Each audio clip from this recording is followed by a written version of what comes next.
indha sarcaadkan uu sameynaya cabdiyo ayaa ah mid aad u layaab badan. Inta badan dadku ma aysan fahmin sirta ku dugan indha sarcaadkan. Sharaxaad guud ayaanu ka bixi doonaa indha sarcaadida uu sameynayo, balse aan daawano indha sarcaadka ugu horeeyo iyo sida uu sameynayo.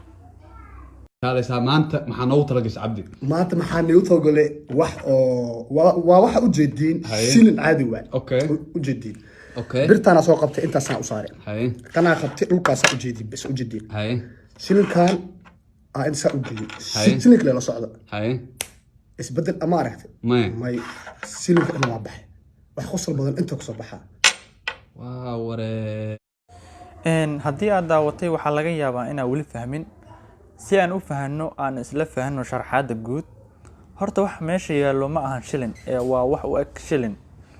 Shilin waxaanu ku naqaanaa inuu yahay mid wareegsan oo siman inuu yahay. Marka sidaan u jeedno bahashan waa wax godan oo macnaha korna shilin ugu eg dhaxdana ka duleelo weeyaan. macnaha dhaxda aan ka duleelo waxa weeyaan waxay dhaxda markii la soo gambiyo sida kale loo dhigo oo dabada dhulka loo dhigo waa wax macnaha aan isku dhiganayn oo dhaxda ka duleelo. sidoo kale bahashan shilin ku eg ma ahan hal xabo ee waa laba xabo. mid waxay ku dhex jirtaa midkaan aan gambisnayn oo banaanka yaallo ayay ku dhex jirtaa.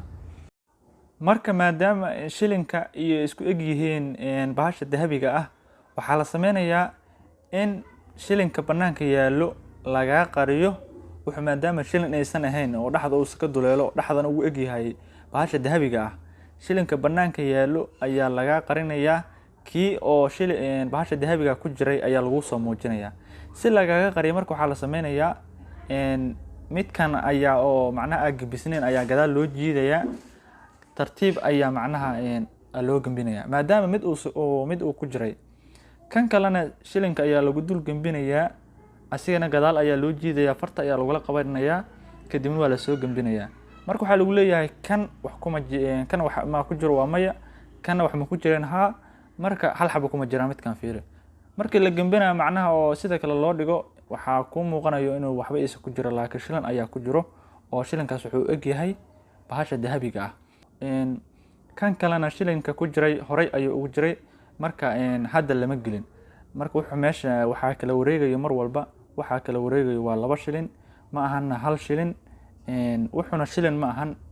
tusaale ahaan markii la saaro gacanta Najiib Alfa waxaa ku muuqanayo in uusan wuxuu shilin ahayn uu yahay wax afka hore girgira kale ama wareeg ayuu ka leeyahay. marka dhaxda wuxuu u eg yahay bahasha oo dahabiga ah. marka waxaa la sameynayaa marna inta ayaa loo wareejinayaa marna inta ayaa loo wareejinayaa. marka wuxuu ma ahan wax oo ahay oo indha sarcaad saa'id ma ahan. haddii aad u fiirsato waa fahmi kartaa. marka si degan u daawo shilinka wuxuu shilin ma ahan. haddii aad taas fahanto kadib kala wareega adiga ayaa fahmayo qaabkaas ayaa loo kala wareejinayaa. kana u gudbeena kala ku haya marka Najiib kaar qaado kan ma dhamaanay abti lagama dhamaanay waa qaadatay kaarka tusi caadi waay waxa bareeg ama waxaya waa may kaarkaaga meesha rabti saaro inta saaro waa xasuusta kaarkaaga la xasuuso waa xasuusta tomahno ma aamine hal kaara guduud isku bedelay kaarkaagna waa fiiri wax dhan buluug mahno fiiri only wal kaara guduud isku bedelay ma aamine kaarkaas buluug isku bedelay kaarkaaga intuu yahay wax uu qosol badan waa jeedina mujada inta dhigde meesha rabti istaag igu dheh istaag inta kaarkaas xasuuso inta saare okay kaar guduud isku bedelay fiiri only one car le guduud isku bedelay kan le waa may haddii aan soo gudubno turubka waxa weeyaan wax fudud markii loo eego shilinka hadda aan soo marnay. horta kaararka uu hayo Cabdiyo waxaa ku jira hal kaar oo gaduud ah waana lambar 9 xasuusnaa lambar 9 weeyaan. kaararka wuxuu ku jira marka lambar 9 kaas meesha hoose ma baandheynaya. marka Cabdiyo afka hore ayuu baandheynaya oo kaliya wuxuuna leeyahay Najiib oo kaar qabso lambar 5 ayuu qabsanayaa Najiib. kadib kaararka wuxuu kala jarayaa Cabdiyo laba dhinac midna wuxuu ku qabanayaa bidix midna wuxuu ku qabanayaa xawaay midig.